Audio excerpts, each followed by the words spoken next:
আসসালামু আলাইকুম রহমতুল্লাহ। ওয়ালাইকুম সালাম ওয়া রাহমাতুল্লাহি ওয়া বারাকাতুহু। জি, সাহেব, আমি ইউকে থেকে বলছিলাম। আচ্ছা বলেন।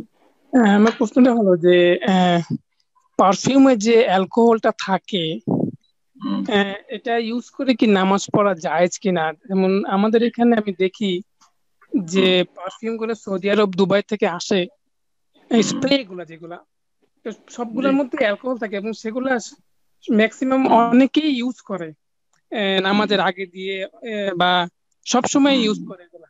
তো জি, এইটা কতটুকু জায়েজ? জি, বুঝছি।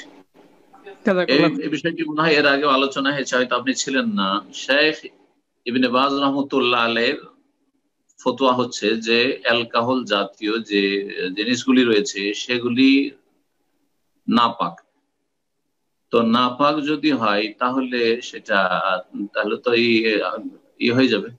আপনারা যখন স্প্রে করবেন কাপড়ে, তাহলে নাপাক হয়ে যাবে।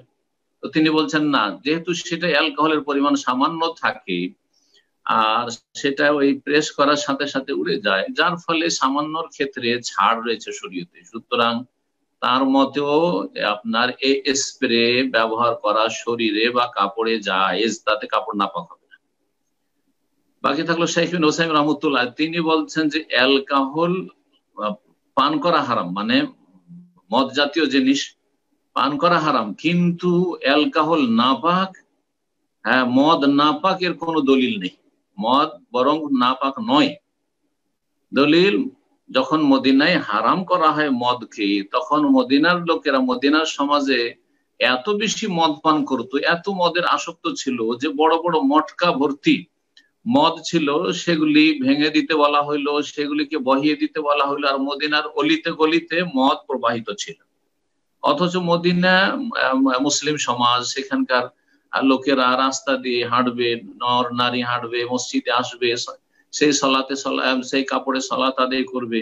তো যদি মদ নাপাক হইতো তাহলে এইভাবে বহাতে দিতেন না, প্রবাহিত করতে নবী সাল্লাল্লাহু আলাইহি ওয়াসাল্লাম দিতেন না, নিষেধ করতেন যে তোমরা কি করে রাস্তাগুলিকে নাপাক করে দিলে, এই কথা তো বলেনি। তাহলে বোঝা গেল যে মদ হারাম হইলেও মদ নাপাক নয়, মদ হারাম হইলেও মদ নাপাক নয়।